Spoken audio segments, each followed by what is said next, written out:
I am from a biracial family, so you would say that I could see things from both sides of the spectrum, so to speak, but no matter what race you would be, you can see that there's social injustices today. So what I like to do is just be open-minded to people's different opinions and also give my opinion to them and never be silent. Because if people were to just stay silent throughout history, a lot of major events wouldn't have happened or would have stayed the way they were. And so for today, I feel like if we keep that same attitude of just saying what we need to say, we can make a lot of progression. You just have to strive to push your community forward. And seeing my community struggle right now is kind of motivation for me to go out there and commit the work. Currently, I'm interning with ECSU, which is an organization that helps single mothers and children within the city of Philadelphia. So I assist them with housing every day, along with trying to make sure they get the food stamps they need, along with coats if their children need them, and after-school assistance if their children are in school. I think the most important thing that anyone can do is to just tell people when they see someone being mistreated. If you see someone making racist jokes or sexist jokes, whatever it can be, is to just say, stop, that's not funny. I think that when you start degrading people and making inappropriate jokes, inappropriate comments, you lessen other people, and that's not okay, because we are all equal. I just try to educate people on, what's going on today in the world with the racial inequality, social inequality, and by that way we could all just come together and possibly make a solution. Everybody is so quick to attack one another and say, I'm right, you're wrong, and nobody sits down and no one listens. It's so hard to get people to come together and just listen. And I think if more people did that, it would be easy for everybody to unite instead of just everybody just attacking one another. I try my best to do the best I can as a black man in today's society. I treat people the way I want to be treated. It's the golden rule I was raised on. I was raised Quaker, and equality is a core belief in that. And I really believe that if you treat others how you want to be treated, that you will have the same in turn from them. My grandfather, for example, he was a lawyer. He grew up back in the Jim Crow days, and he got a law degree back in a time when it was very challenging to do so. And when I look back and I see that he was able to do that then, I believe that I should be able to do much more in today's society.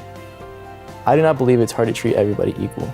I can't say that you don't see color, but treating everybody equal is something that can be easily done as long as you try to keep in mind that everybody's human and everybody's the same at heart.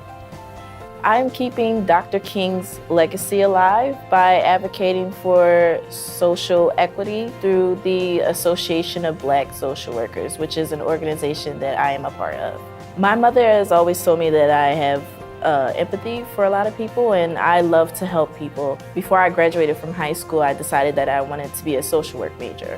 Whether you're from the Middle East, down south, South America, South Africa, Asia, all over the world, I don't consider you to be above or below me. If someone feels that they're being put down, I will personally put myself even below them to make them feel better. Something I think that is so important, especially being a high schooler, is to always correct ignorance whenever you hear it. It's not always easy to, because among your peers you'll often hear ignorance even when they don't necessarily mean it in a rude or mean way, but you always have to, because it will keep going and it will be passed on to other people who could mean it in a more mean way. At the end of the day, you're trying to get them to agree with you and you're trying to get them to understand their ignorance. You're not trying to put them down so badly, because ignorance doesn't fight ignorance. I would just say to always be open-minded and keep a positive attitude, treat others with respect and how you would want to be treated. A few words of advice for younger children that I'm volunteering with or helping coach: don't let others influence you negatively. You have the power from within. No one else has that power to affect your life. I don't really see a point in why you would have to treat someone differently based off of their skin tone. I think it's all about what's really in there, like what they really are, rather than what they look like or what skin color they are. I believe that Dr. King is the reason that we're on the path of equality. I'll make sure that I try to do the best that I can to keep his legacy going. I think education can end racism, because when you come into this world, you're not born into hate, you're taught hate, just like you're not born into love and you're taught to love. I've learned a lot more about Martin Luther King just in the past week. I think with education, you learn more and you open your mind up to different opportunities, and you think back and you reflect on things you might have done in the past and what you can do to better yourself and better the community around you. I'm being on the front line, and I'm speaking out, and I'm writing about it, I'm tweeting about it, Facebooking about it, doing everything I can to put myself out there and let it be known that equality is something that we need and justice is something that we need.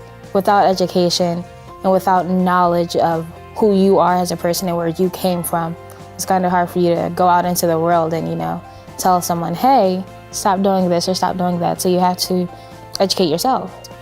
The generations after us are only going to go off of what we lay out for them. So I want to be able to lay out a better future. I want to be able to create better opportunities, and I want to create a positive view for people to want to imitate. Today I am really trying to understand other cultures and learn more about them. I've met a lot of new people here at Westchester that I don't think I've ever met or would have the opportunity to meet in the small town where I come from. So I really make an effort, and I hope other people make an effort to, really get to know people and really understand their stories. It's really hard to find time to do everything, but when you really care about something, you just find the time to make it fit in. Like spreading the message of equality is really important, so you just involve it in everything you do. Yeah, you always get people who disagree with you, but that's just a part of life, and you kind of have to deal with it, and it's how you deal with the situation that really shows who you are and the message you're trying to spread. More drama is not always what you need to do. Yes, bring attention to it and bring the light to where the darkness is, but don't cause more drama on top of it, more things that need to be fixed when there's already so much that's broken. I think all we want to do is be understood. A lot of hate and prejudice comes from not understanding other people.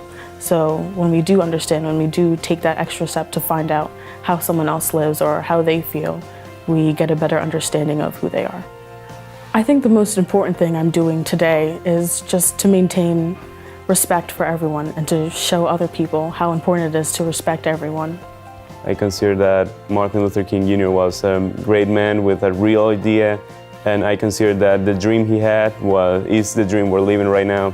I was born in Venezuela and I moved to Argentina when I was 9. I came to the US almost 3 years ago. In the 3 years I have been here, I have never had any kind of racial bullying, we could say, not even bullying at all. We have been joking and having fun at all time without even looking at our skin color. That doesn't really matter for me and for somebody from this era, I think. I want to encourage people to actually think about what does skin colors represent for them, and to realize that it's no more than just aspect, that what really matters is what is inside the person.